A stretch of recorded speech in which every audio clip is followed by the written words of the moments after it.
Malam semua. Hari ini tanggal 1 Januari 2024. Kita disambut dengan gempa di mana-mana. Di Jepang 7,6 yang menyebabkan tsunami, dan di Nusantara sudah berkali-kali gempa. Dan kenapa aku lebih suka memanggil Nusantara? Karena Nusantara itu seperti menyatu dengan spirit dari nenek moyang kita, spirit tanah Jawa, dan itu menyatu dengan jiwaku. Dan kenapa aku suka memanggil Nusantara lagi? Karena spirit dari Nusantara itu menyatu dengan daratan Cina ini. Gak cuma daratan Cina, mulai dari Thailand, Myanmar, Vietnam, Kamboja, Burma, dan Nepal menyatu. Kenapa?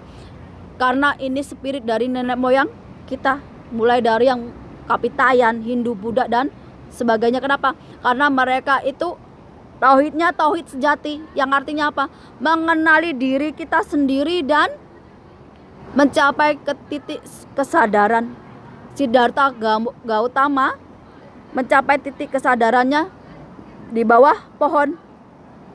Itu kenapa aku lebih suka ke tepi pantai ataupun ke taman. Kenapa? Karena lebih rileks, lebih energinya positif, gampang merasuk ke dalam tubuh, dan akan membuat kita lebih sehat, lebih nyaman, dan energinya kita jadi seperti dicas, jadi full lagi.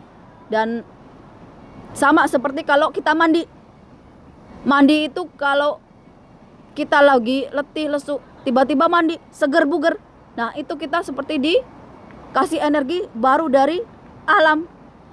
Kadang-kadang kalau matahari lagi panas-panasnya, bilang, matahari kasih aku energi biar tetap semangat. Kenapa aku suka seperti itu? Karena kita hidup ini menyatu dengan alam. Kalau kita sudah mencapai ke titik sadaran, kita akan berterima kasih dengan matahari yang gak pernah berhenti. Ketika siang hari kasih kita sinarnya untuk kehidupan ini. Begitu juga dengan bulan, begitu juga dengan udara yang kita hirup ini. Kita harusnya bersyukur diberi Tuhan kehidupan dengan alam ini, hasilnya yang kita makan, kita minum. Tapi kita lupa bersyukur sama Tuhan, bersyukur pada alam semesta. Yang ada apa? Kita merusak alam dengan tambang-tambang ilegal, dengan menggunduli hutan, dengan apa? Atas nama pembangunan. Padahal pembangunan digoncang gempa ya runtuh, diterjang tsunami ya rusak, kena longsor tanah ya tertimbun. Yang kalian lupa kalau tambang-tambang itu merusak rongga-rongga tanah yang ada di dasar bumi ini, yang menyebabkan pergesekan tanah. Bisa-bisa nanti daratan jadi lautan, lautannya naik ke daratan semua. Ini yang kalian gak mau belajar. Pinter-pinter, tapi otak sehat ini juga dipakai. Kalau ditambangi setiap jengkal, yang ada ya tanah di dalam bumi itu ya bergesek. Kalau udah ada pergesekan di dasar bumi, sama aja seperti gempa. Yang tinggi jadi rendah, yang rendah jadi tinggi. Sama aja menggali kuburan untuk diri kita sendiri. Ini yang dilupakan oleh para pejabat, para pengusaha, para taipan-taipan, bahwa merusak alam akan membawa malapetaka untuk kita sendiri. Seperti menggali kuburan kita sendiri. Nenek moyang kita itu mencapai zaman kejayaannya, ke zaman keemasannya itu bukan dengan merusak alam. Indonesia itu tergantung dengan alam, bukan dengan pembangunan. Nenek moyang kita itu jadi negara maritim, kapalnya kemana-mana, berdagang, membawa tauhid sejati kemana-mana, membawa adat budayanya keluar negeri ke bangsa-bangsa yang lain. Ini yang kalian lupakan tentang sejarah. Arab, ada Nabi Muhammad, di tanah Jawa sudah ada peradaban, sudah ada raja dan ratunya. Sama seperti di Cina juga sudah ada peradaban. Di tanah-tanah ini juga sudah ada peradaban.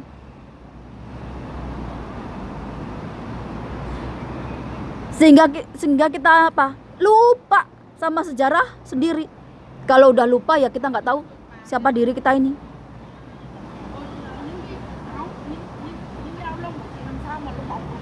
Kenapa saya ngomong seperti ini?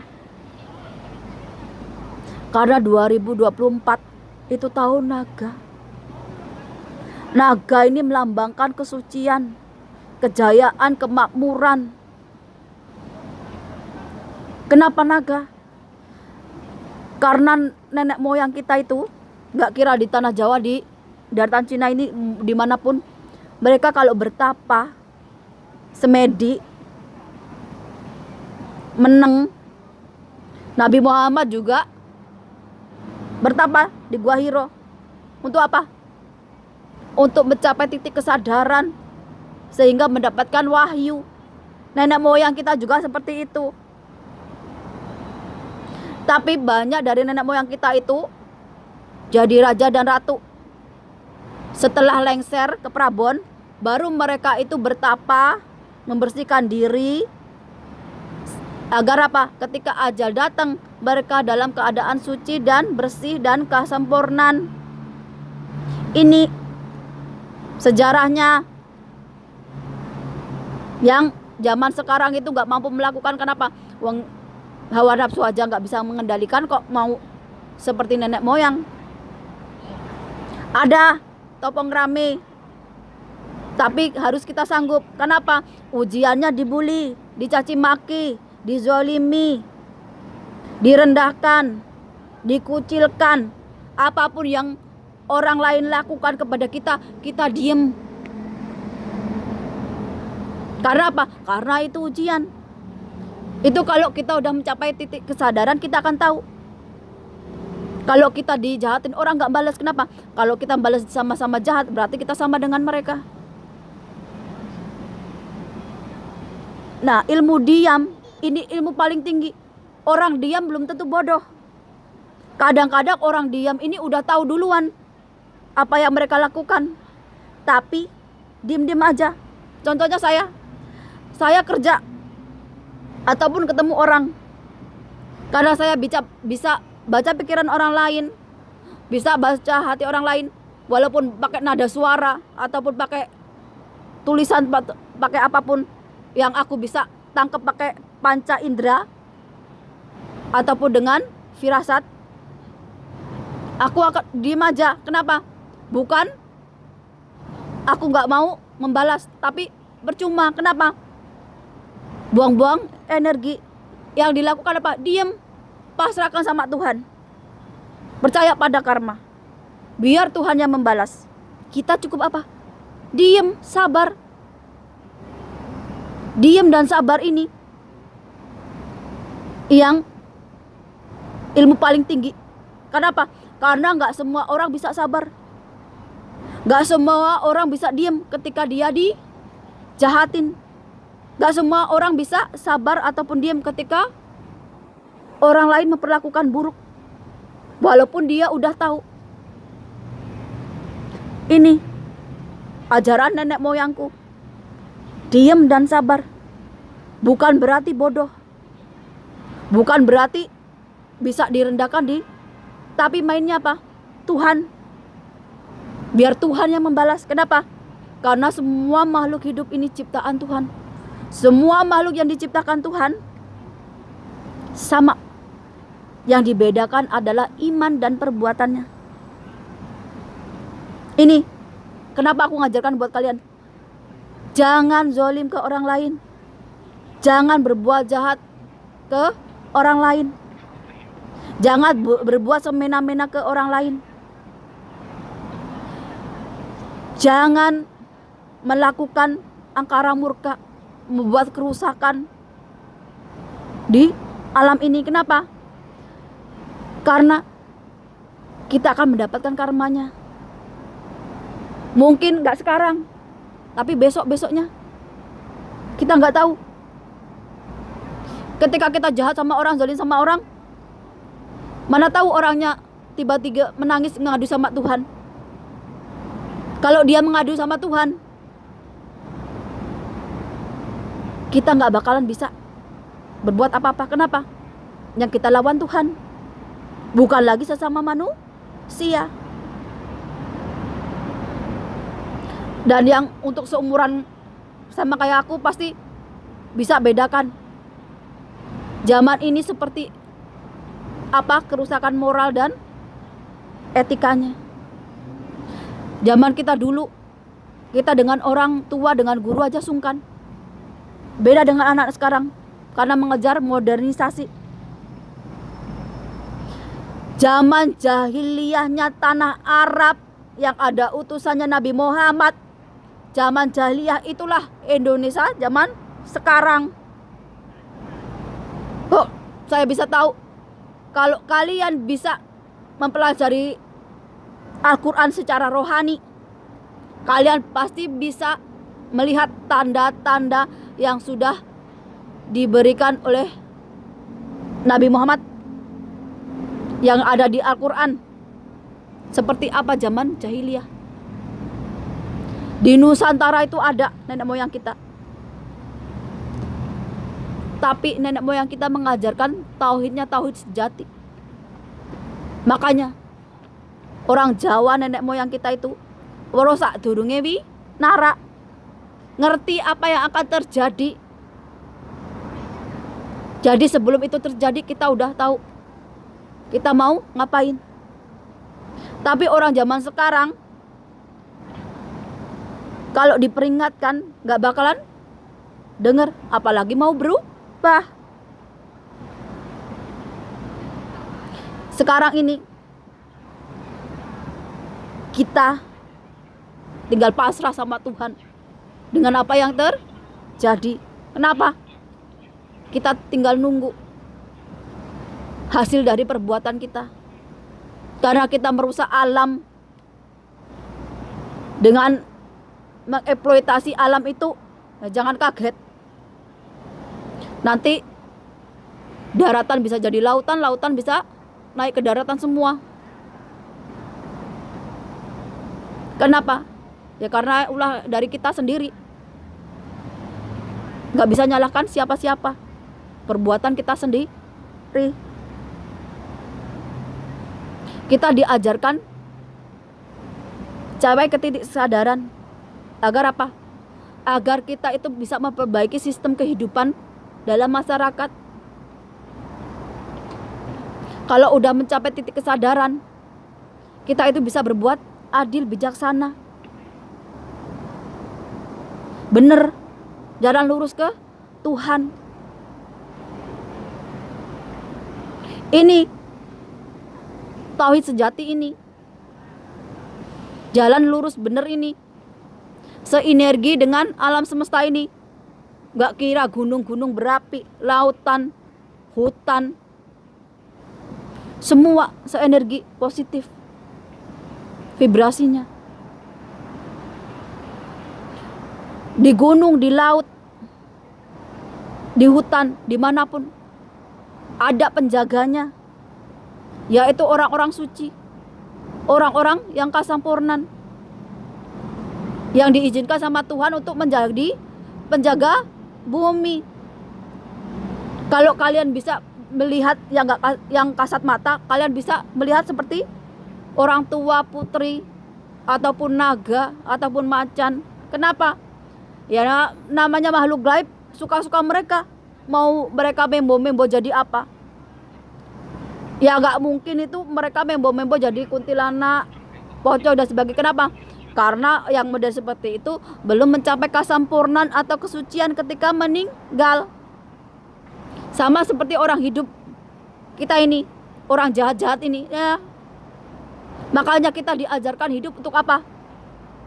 Mencapai kesadaran, mengenal diri sendiri.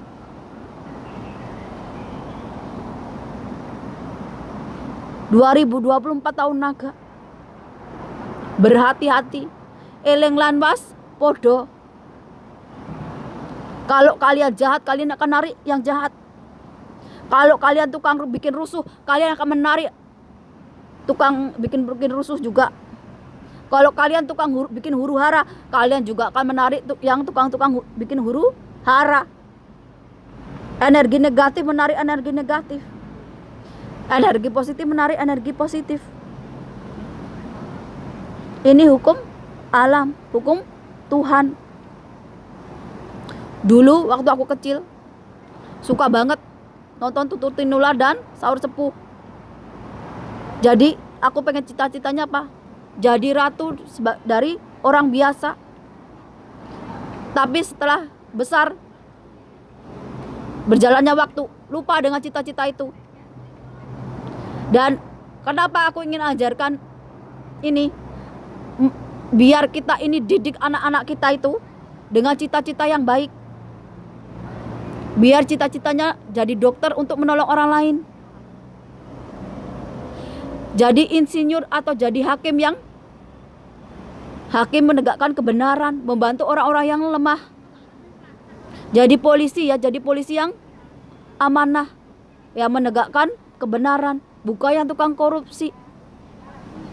Ini menanamkan cita-cita ke anak agar apa? Agar jadi orang yang baik besarnya. Walaupun doa itu gak langsung jadi, mungkin bisa 30 atau 40 tahun atau 20 tahun lagi doa itu diijabah Tuhan. Itu kenapa waktu kecil kita suka ditanya cita-citamu jadi apa? Karena apa aku ngomong seperti? Karena nenek moyangku dulu suka dihina, dikatain syirik, musyrik, kafir. Karena apa? Karena perbedaan agama dari timur dan barat. Mbah-mbahku dulu orang gak punya, jadi nonton TV ke tetangga aja kadang-kadang dimatiin.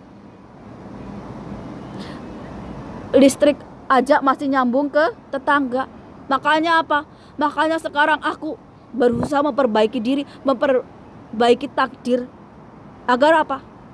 Agar Tuhan itu mengangkat derajat nenek moyangku, mbah-mbahku dulu.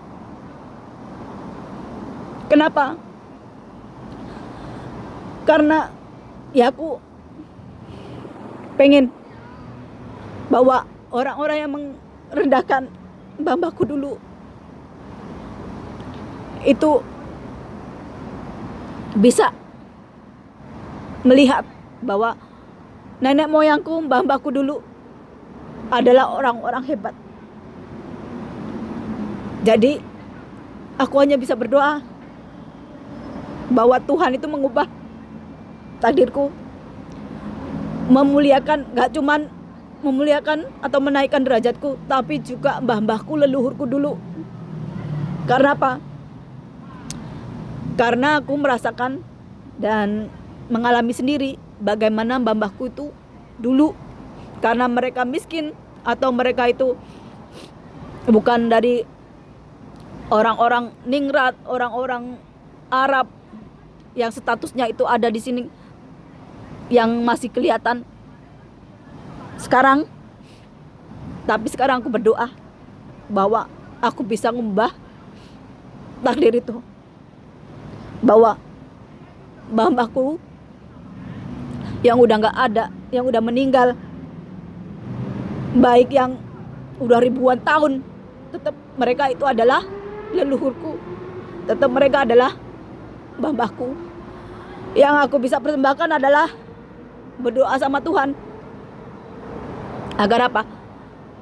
Agar Tuhan, Gusti Allah, Gusti ingkang akarya jagat, nggak cuman mengubah takdirku, tapi juga mengubah takdir dari mbah-mbahku dulu. Kalau dulu mbah-mbahku sering dihina, dibilang sesat, kafir, musyrik dan sebagainya, mereka akan berubah pikiran bahwa oh, mbah-mbahku ternyata punya berhadapan yang mencapai titik kesadaran dan kasampurnaning urip, yang artinya apa? Selama dia hidup membawa kebaikan gak cuman untuk manusia tapi juga makhluk lainnya. Kenapa aku menangis? Karena aku bahagia bahwa apa? Bahwa aku mencapai titik kesadaran seperti mbah-mbahku dulu. Dan paling tidak aku akan memperbaiki segalanya. Agar apa? Agar tidak ada lagi yang merendahkan ataupun menghina dari leluhur Nusantara.